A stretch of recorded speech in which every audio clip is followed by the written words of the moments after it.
Hi, welcome to the Music for the Soul podcast, where we talk honestly about difficult things. This is a place where music, hope, and healing come together. I'm Steve Seiler, and today we have with us Shelly Beach.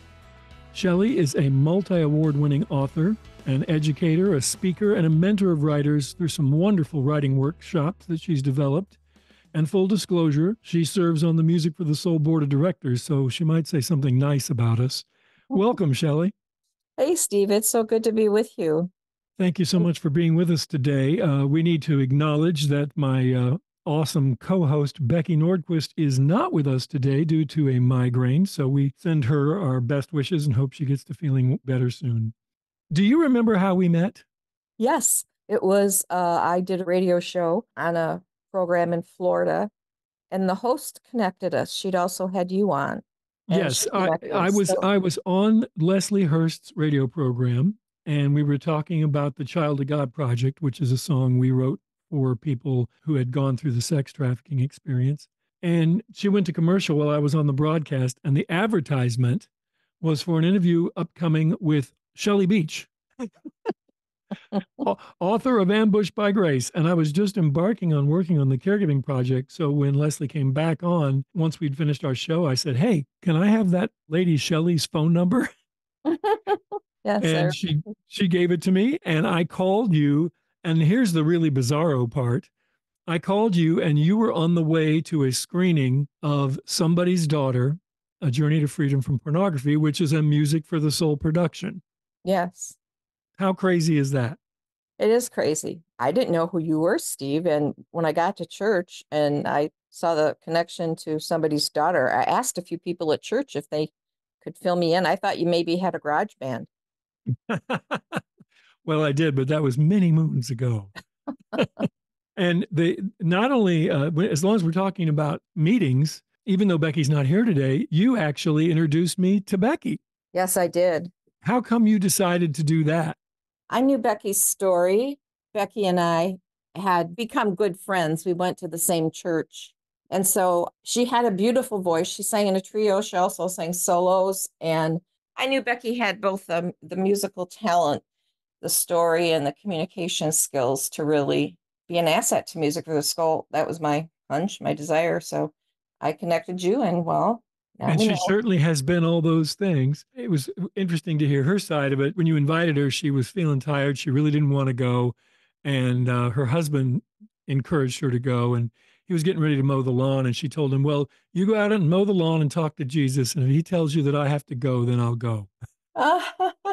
So she came to, it was a home concert I was doing that you invited her to. And she came to that. And we talked afterwards. And she wound up sending me a tape of her singing. It took a lot of prompting to get her to do that, but when I heard her voice, it was like, "Yep, we need to be connected." So thank you for that. Well, God connections are amazing. Yep. And she has been such a blessing to the ministry. Well, I wanted to have you on today to talk about caregiving with all the difficult issues that we deal with at Music for the Soul. Sometimes people will think caregiving sounds kind of soft by comparison. Mhm. And having done some caregiving myself and having known a lot of caregivers like you, I know that just the opposite is true. It is a grueling, Yes. difficult, it is about as hard as anything a person can be asked to do. And caregivers are one of the fastest growing demographics in the United States. 53 million home caregivers in the United States, more than one out of every five people now Mhm. are caring for a loved one in the home. So, with that in mind, can you tell me a little bit about your own caregiving story that laid the foundation for Ambush by Grace? I was raised in a home where my mother in particular was always caring for somebody. Friends with cancer, our grandparents lived in our home for a period of time. And so that was just kind of part of my DNA. And it's something that because of those things, my mother taking me with her for a lot of those calls, I felt comfortable in hospitals. I don't flinch at the sight of blood or a needle or anything. And so I kind of grew into being a person who was a caregiving advocate wherever we lived. There were always people around who needed help in one way or another. And then Dan and I had our parents both live with us. His father was with us for about 8 years. My mom and dad were with us for, I don't know, 5 to 6 years. We had a son who had a closed head injury, and that took us in a direction we had been unfamiliar with. And then I had Becky in particular at the time when she was going through a lot of her grief with the losses of children, and I was a friend who came alongside her to help support her in that, and another friend whose son died of brain cancer. So when my mother was fighting through Alzheimer's and then passed, and my father had a tragic stroke and passed away, I wanted to use the experiences that I had been through with this wide range of people and helping them, to encourage other people that they're not alone, and to create kind of a heritage from those experiences, and pass them along to other. There's not, if you're in a room with somebody who's taking care of a loved one with dementia, you don't even have to say a lot of things because you share all the crazy stories and all the Right. challenges. So, Well, I know your heart, so I'm not surprised that you took your lived experience to be a blessing to others and encourage others. If I hear you correctly, wasn't there a time where you were taking care of three parents? well, actually, we were caring for three parents during that period of time. And I also, our daughter at that time was dealing with the aftermath of trauma after serving in Indonesia after the tsunami. And our son had just had a closed head injury. At that point, Dan's father was only in our home, and I was driving every weekend back and forth from Iowa to Michigan to take care of my parents because my mother had advancing Alzheimer's. And so we had Norman with us for 8 years. We had 1 week when he went into the VA facility, and then we had 1 week and my parents moved in with us. So there Wow. were a lot of people to take care of during that period Yep. of time. And I had just recovered from brain surgery and was told to take it easy. So, Right. Exactly. Well, one of the things I know that you've expressed to me, and we talk as we talk about people not feeling alone, I think telling a few stories may be helpful because I know that part of caregiving, from my own personal experience, I can say that part of caregiving for a loved one is the frustration that can arise. And I remember you telling a story about coming home one day at the end of the day and not even wanting to go into your house. And yeah. you actually injured yourself out of an act of frustration. Can you share that with our listeners? Yes, yes, I did. I worked in a school where I worked with a lot of girls there who had eating disorders and other kinds of problems. And so it was highly stressful. And I would come home, and Dan's father was living with he had Parkinson's disease with the mental health component that often accompanies Parkinson's disease. And he was very, very challenging to take care of. And at one point I didn't want to go into the house. I was just frustrated because if you're caregiving and have people living with you in your home, you have to create a place of respite elsewhere. Right, But right. that particular day, I went to the garage and I think it was like a pickaxe or a shovel. It was one of the two.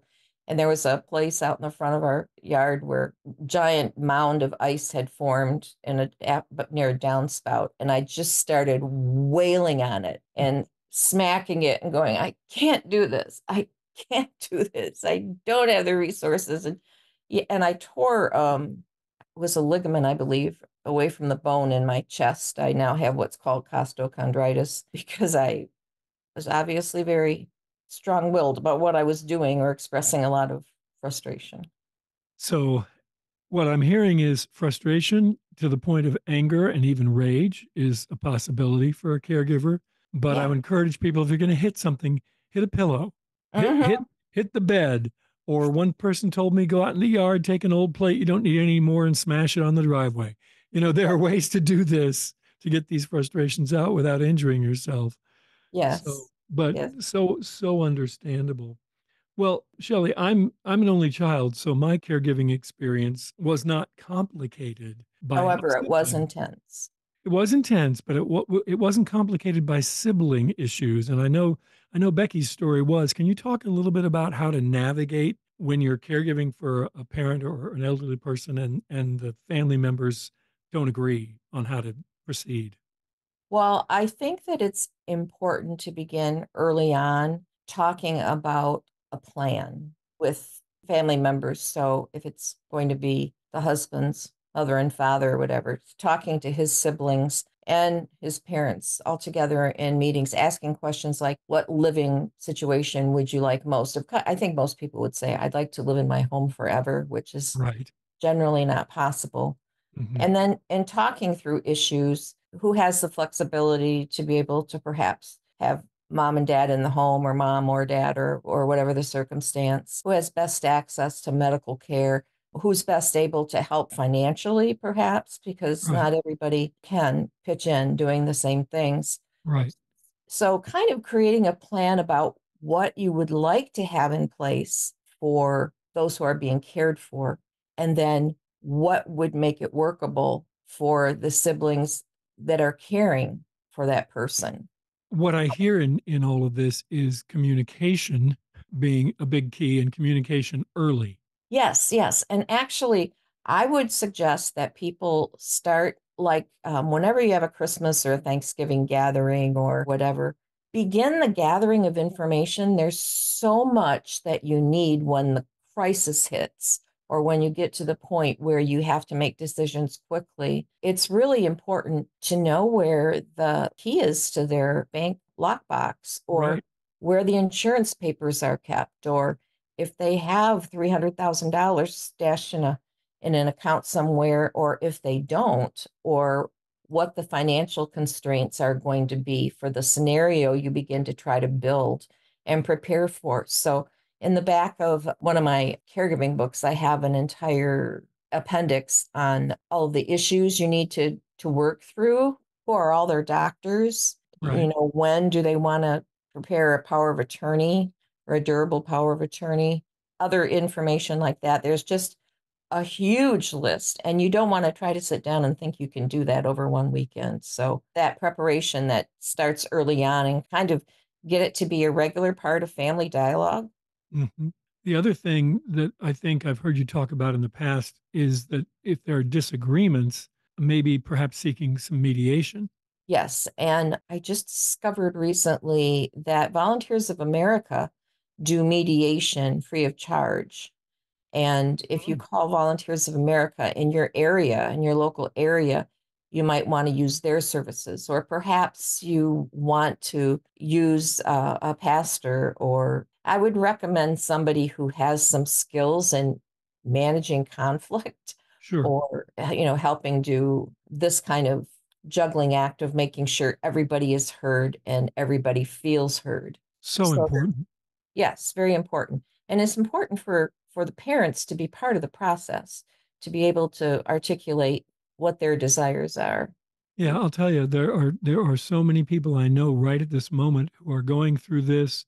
One of my friends is struggling communicating with his mom, who has reached the age where she's lost a little bit of a step mentally and Hmm. still is very demanding. And so they have not done these things in advance. And so he's really in a spot trying to figure out how to honor her wishes and also do what's right, what you make the best Correct. choices. And then my other friend has four brothers and sisters, and they have pretty much left the entire project of caring for the one person in their family who's ill to him, and just are not pitching in to help. So that whole mediation thing and having some outside voices to come in and say, here's what is reasonable in this situation. Yes. And I also would recommend that anybody's who is doing caregiving, whether it's a family that has a child with cerebral palsy who's in the hospital a lot, or whether it's a situation like right now, I'm primary caregiver for my husband who's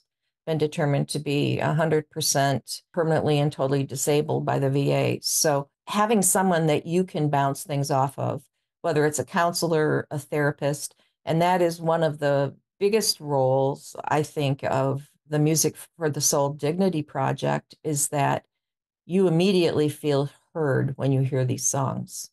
Mm. You hear the frustrations and the anger and the hope, the reaffirmation of the purpose, how important it is. And so, yes, caregiving can bring out really challenging situations and family dynamics.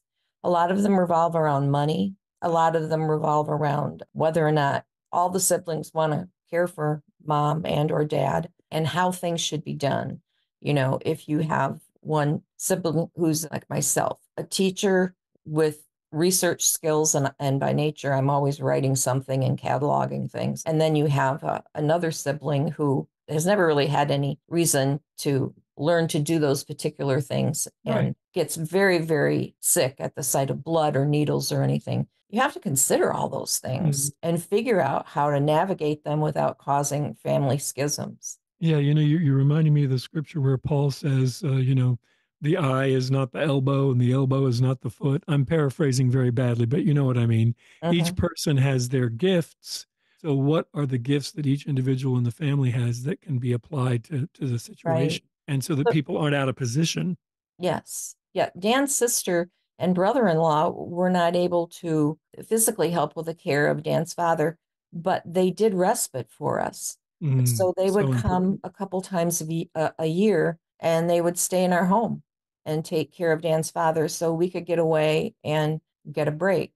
There are many, many ways people can be involved without having to have a loved one in their home, or to support the person who's got that primary care responsibility. They can do laundry, they can cook if they're close enough, if they're across the country, buying gift cards or Mhm. opportunities for respite for the couple to get away or the individual to get away for a weekend or something. I've And heard you say respite 3 times, and I think that we can't emphasize that enough. I know I read somewhere that almost a third of caregivers die before the person they're caring for, mhm, which would indicate that it is an incredibly stressful process and takes a lot out of people.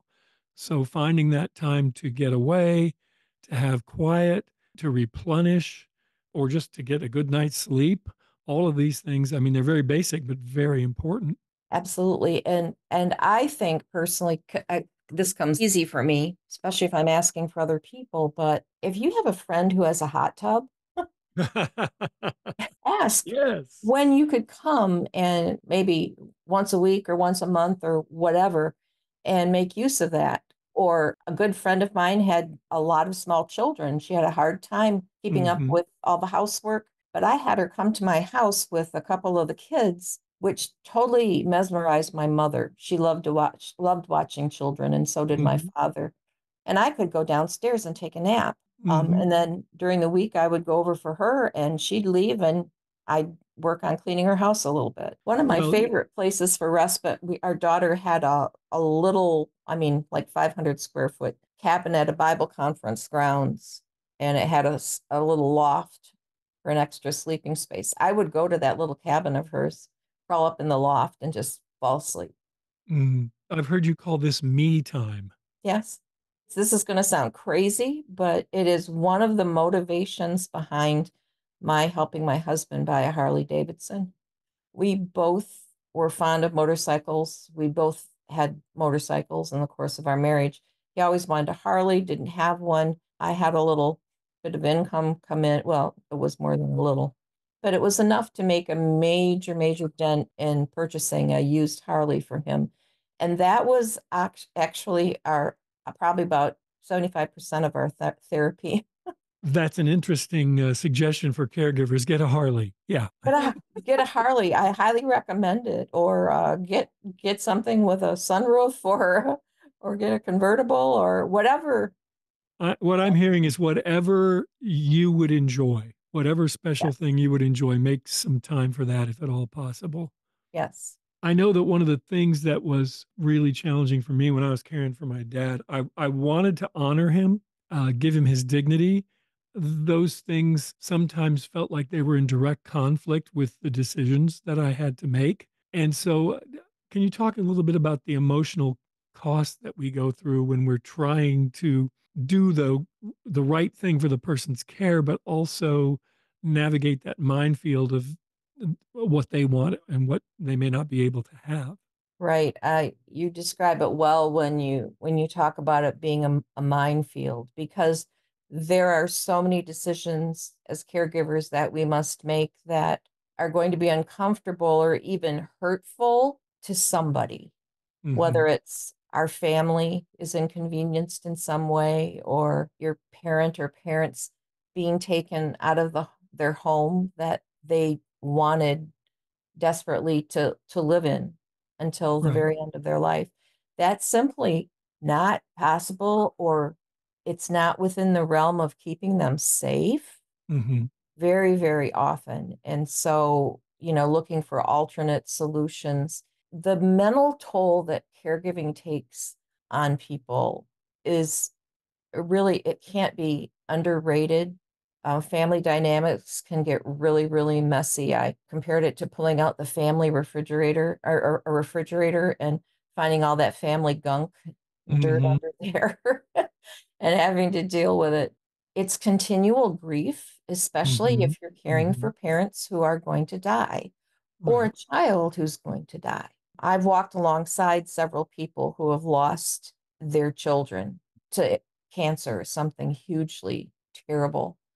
And the grief that kind of drips day after Hmm. day, kind of like an IV, just a steady Yes. drip of grief. Even just watching the different, you've experienced this, Steve, watching your parent fade from Yes. who they were into someone that you don't recognize anymore. Yeah. You Um, bring up so many different things there. One of my friends, Bob, he said when making, because he had caregiving for his dad, he said when you're making decisions for your father and you're frustrated, you don't know what to do, or he's not, stating what his needs are clearly. He said, just remember what original dad would have wanted. mhm. And that was very helpful for me to think, okay, if my dad were 100% himself from Yes. back in the day, I clearly know what he would think about this. All right, that's the choice that I can make comfortably because I know it's something that he would have agreed with. You talked about the emotional weariness. There's no question it because you just can't get out of your mind. You're just turning things over and over and over, and there's all these things, unexpected things that are happening that you never would have known to think of. So that's exhausting and wearying, and you're always wondering if you're doing the right thing. And then on top of all of that, there's the physical part of it. I Yes. remember the time my dad fell, and I had such a hard time getting him up off the ground. We're talking about this weariness. This might be a good time to play a snippet from "Precious Lord, Take My Hand." When I'm exhausted, completely poured out, and the well of my strength is run dry. When it's so overwhelming, the needs come in waves, and there's no way to hold back the tide. When all that I am is still not enough,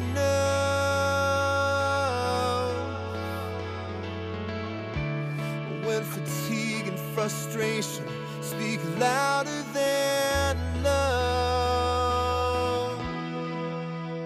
Precious Lord, take my hand. Without you, I've got no chance to do this. You alone understand how much I need your help to get through this. And when I don't think that I can, precious Lord, take my hand. Well, as you know, Shelley, "Precious Lord, Take My Hand" is based on a devotional that you wrote by that title. Can you talk about how that came about? Well, it was during that period of time when we were living in Iowa. I was taking care of my mom and dad in Michigan, driving on weekends. We had Dan's father in our house. Our daughter was trying to gain back her mental strength and flexibility after having served in the first wave of workers who went over after the tsunami. And our son had had a real serious closed head injury. And I had just been told by my neurologist that I need to take it easy. So I had a friend come to me at that point. I was teaching at a writers' conference, and she said, you really need to write a book about caregiving. And I laughed and I said, I don't know. I said, on the cover, I would put a button that you push. And then the primal scream would come out, but God is good. And because that's the way I feel. I'm getting through this because God is good and he's Mm. not going to drop me or walk away. He's always there. But the frustrations. So I thought, no, I can't write one. I'll write it later after I'm through this. But I made a grocery list of all the things I would write about. The nudity issues with, parents several times trying to undress in church during some kind of Easter or Christmas service, or when my mother was deep in dementia, when we would go out in public at times, things like the cold or having to go into a bathroom stall that was narrow would just terrify her, and she would scream and scream and scream. And so I made this grocery list of the primal scream part of it, and then the God is good part of it in each devotional. And that grocery list turned into Precious Lord, Take My Hand. Mm. So it means a great deal to me, that book. It meant a great deal to me when I read it, and that is absolutely where that song came from. You were just talking about making a list, making a grocery list. That reminds me, you've shared with me that it's a good idea for caregivers to have a 3x5 card. And what's the deal with that? I had a good friend who lost her husband. She was young, had three young sons, and his journey through his cancer was terrible. And I'd actually been her English teacher for a while. I'd lived in the community where she lived, and she desperately was going to need help raising three young sons and then grieving the loss of her husband simultaneously. So I went to her and I said, I want you to tell me what you need. And she said, well, I'd like my kids to be able to go to cancer camp where they're with other kids who've lost parents to cancer. Our car needs repairs. We need a new roof on our house. And she began listing things.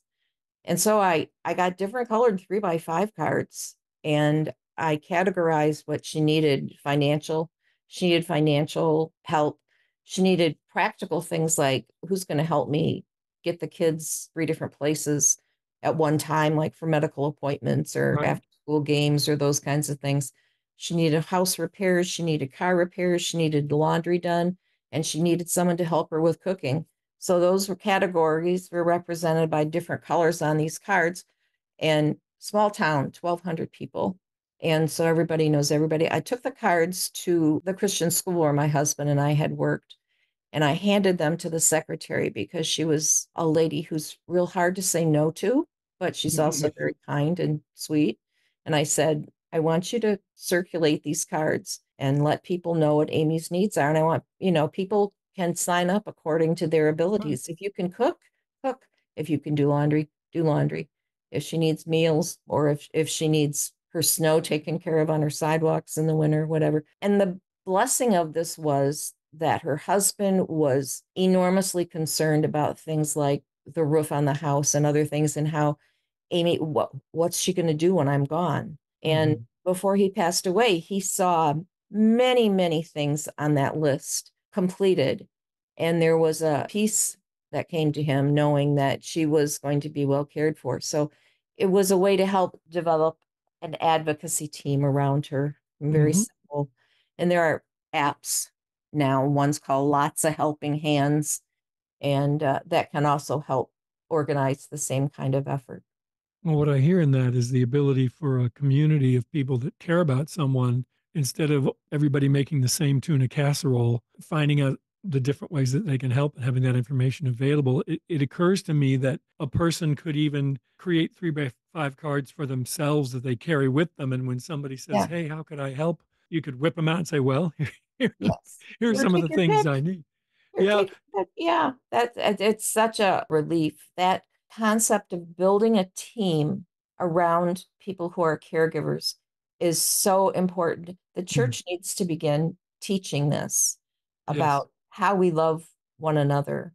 And, I recently took care of a friend who had blood cancer, and she was in my Grandma's in Prayer group. And we knew that she was terminally ill.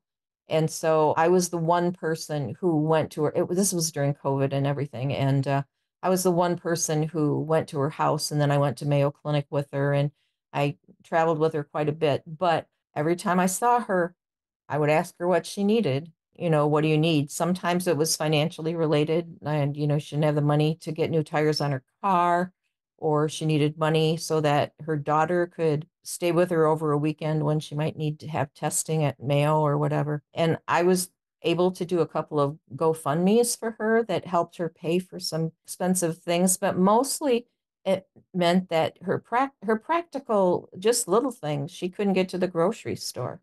Well, who could shop for her and then drop her groceries off at her door? Right. Right. Yeah, little things. Well, one of the things I wanted to ask you about was anger, Mhm, because caregiving can make you angry. mhm. And I just wondered if you have any thoughts about, we talked earlier about you taking a shovel to the ice mound, but can you offer some more constructive and less injurious, perhaps, ways of dealing with the anger that's going to come when you're in a caregiving situation?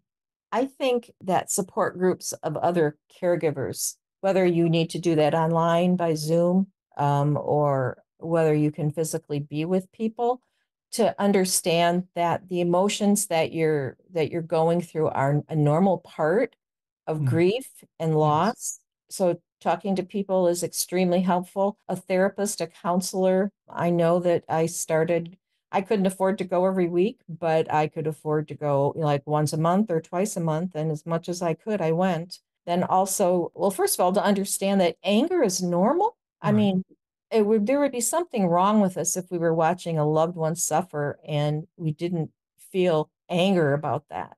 Hmm. What I hear often was the case with me with my mother. My mother was the kindest woman I have ever known. I Hmm. don't remember her ever saying a negative word about anybody. And she was always there. Anybody who was sick or suffering in some way, she was always there to help take care of them. And death coming through Alzheimer's and Mm, so many other illnesses that are just horrifying. It just seems like it's some kind of cruel joke. yes. Why my loved one, this amazing, wonderful person? Well, it's not like tragedy in life comes according to our character qualities.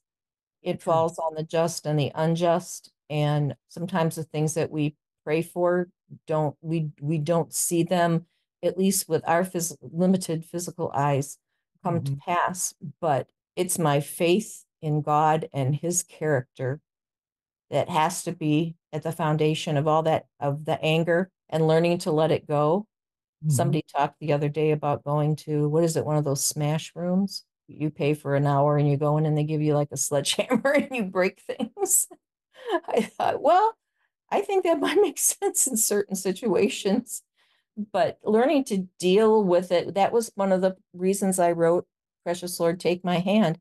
I wanted to redeem that pain and give other people hope, and that there can be beauty in something as simple as sitting beside my mother, who can barely speak anymore, and just have her help me Hmm. peel hard-boiled eggs or fold towels. Even if she's What? folding the same two towels over and over again, we're doing it together. Yes.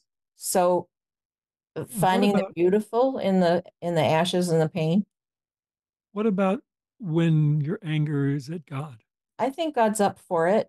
I think I think when we Mm, hang on to that anger for years, it can really take us out spiritually. So I think there's the issue of lament, where we kind of direct our anger to God in the form of questions, but we always come to the point at the end where we can say, but I know who you are and I know you can trust me. And it sometimes it sounds very, very cheap, and I would never want to go up and say anything like this to somebody who's just lost a loved one or who's gone through some enormous grief. But God does redeem all things. A lot of those redemption moments, I think we won't know about till we get to heaven. But I think that it's very wrong if people are shaming you for anger. They don't understand that if you look at the Bible, there were plenty of instances of anger. Even when Jesus got angry, he got angry for the right reasons. So it's an emotion that we need to learn how to manage. If we just sit in our anger and feed it, that's a hugely negative thing. sure. You just mentioned shaming people, which makes me think of a topic we've talked about a lot, and that is false guilt. Hmm. Can you talk with people about what that is and why they should not succumb to it? Yes, there's a difference between true guilt and false guilt. If I have done something wrong, something that's morally wrong, relationally wrong, guilt is a good thing. And we should always evaluate the source of our guilt and figure out if we violated a command of Scripture or a principle in Scripture. Or is it false guilt? And is somebody placing shame on me or guilt on me because they have an expectation of what I should be doing? Mm, That's false guilt. So if you have a brother or a sister or a church member, I know at one point someone scolded a friend of mine for not being at church on Sunday and being home with a mother with dementia. mm, And I just said to her, staying at home with your loved one and caring for them is one of the godliest things, most Christ-like things you can do. yes. And I said, it's worship. You Yes. are worshiping when you're home and you're serving your loved one that way. And people say, I hope people understand my use of the word.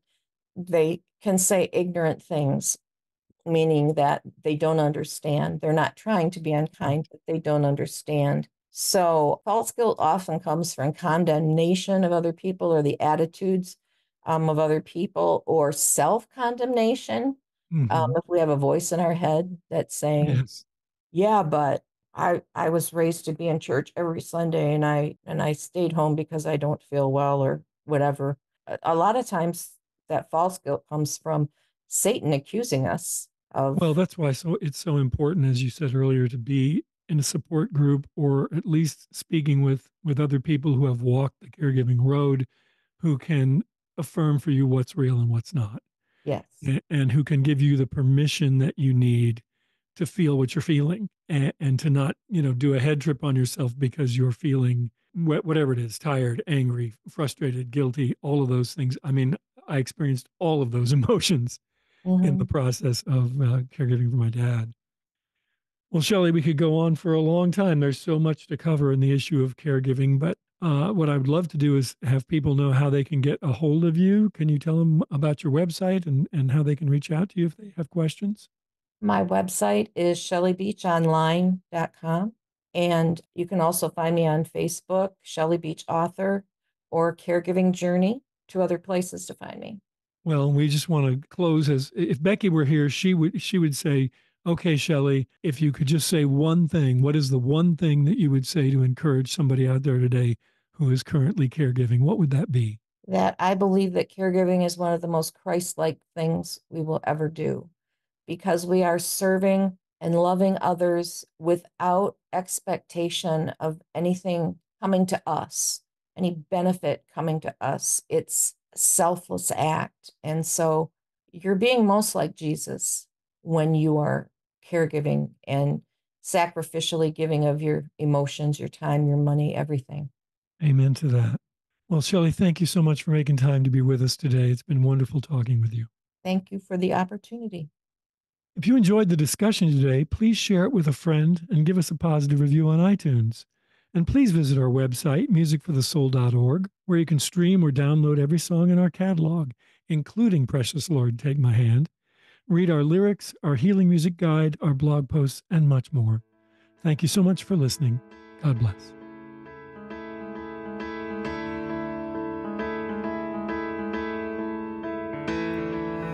When I'm exhausted, completely poured out, and the well of my strength is run dry. When it's so overwhelming, the needs come in waves, and there's no way to hold back the tide. When all that I am is still not enough.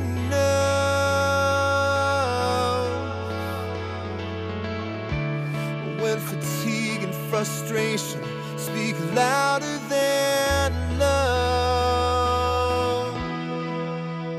Precious Lord, take my hand. Without you, I've got no chance to do this. You alone understand how much I need your help to get through.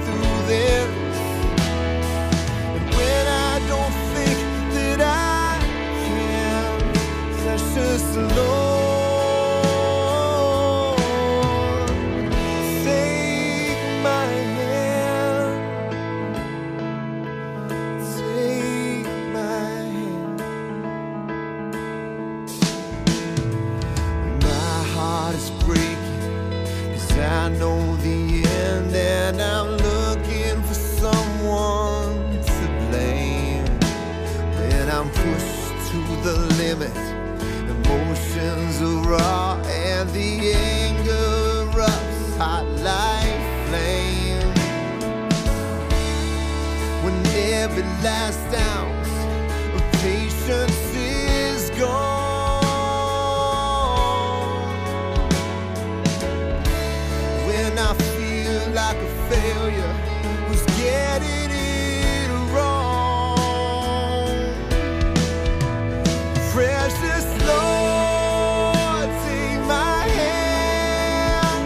Without you, I've got no chance to do it. You alone understand how much I need your help to get through this. When reality is more than my shoulders can bear.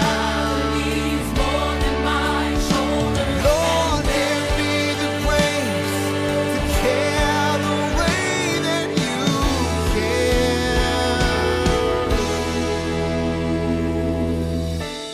When tasks go undone and I'm aching for sleep,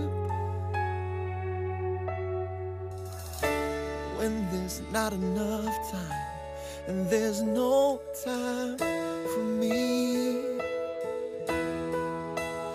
Precious Lord, take my hand.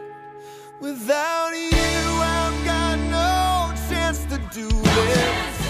You alone understand how much I need your help to get through this. Precious Lord, take my hand. Without you, I've got no chance to do this. You alone understand how much I need your help to get through this. But when I don't think that I can, when I don't think that I can, precious Lord,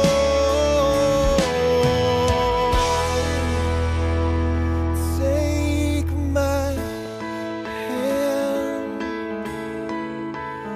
take my hand, precious